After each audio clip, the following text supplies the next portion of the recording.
começo da entrevista, Léo, eu te fiz uma pergunta do porquê que você tinha lançado a sua candidatura e você citou que essa eleição era uma eleição muito importante. Eu queria que você discorresse do porquê, na sua visão, essa eleição de fato é tão importante assim. Bom, então, o Diego, e eu acho que você está me dando uma boa oportunidade de falar para o vascaíno por quê. Porque as pessoas às vezes falam, é importante porque o cara quer explodir a SAF. Não, não é nada disso. É importante porque a gente está nesse espiral ruim, muito em virtude por aquilo que a gente estava falando aqui sobre o aspecto político e institucional do clube. E por que a gente está nesse espiral? Porque, na verdade, se disputa no Vasco dois modelos. Um modelo do Vasco, que é aquele que não é o Vasco do Eurico, não é o Vasco do Calçada, não é o Vasco do Ciro Aranha, não é o Vasco do Leonardo ou do Diego. É o Vasco. É o Vasco que, diante da adversidade, do adversário, ele cresce. Ele desafia. O Vasco nasceu para desafiar. O Vasco nasceu de desafio. Não nasceu resignado. Pelo contrário. E um modelo que colocou-se na cabeça, principalmente das gerações mais jovens, que o Vasco não pode ser antipático. Que o Vasco tem que ser um clube mais simpático, um clube mais envolvido, mais engajado com pautas mais leves.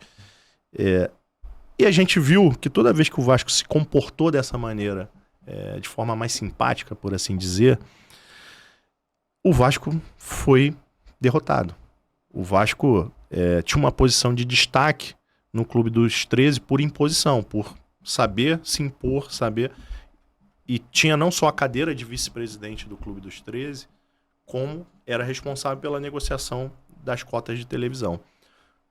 E ali, num momento de guinada muito grande do futebol, em termos de receita de TV, criou-se com base nessa pauta, que era necessário o Vasco recuar e ser um clube mais aberto a diálogos, mas não tão combativo como ele o era.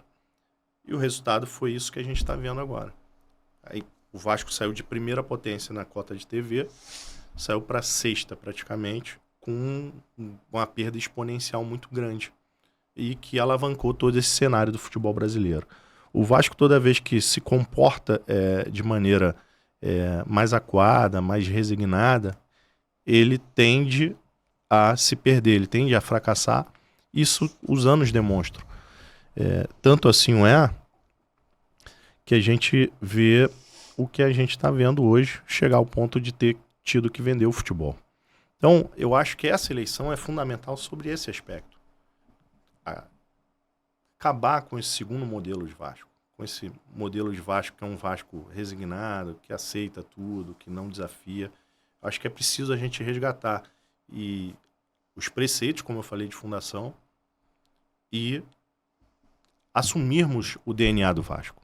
A gente precisa isso de uma vez por toda. Eu acho que se a gente repactuar o Vasco e resgatar esse DNA de vascaíno, a gente volta a ser locomotiva. A gente volta a estar com representatividade, a gente volta a estar disputando, a gente volta a ter condições de disputar, volta a ter condições de ser respeitado.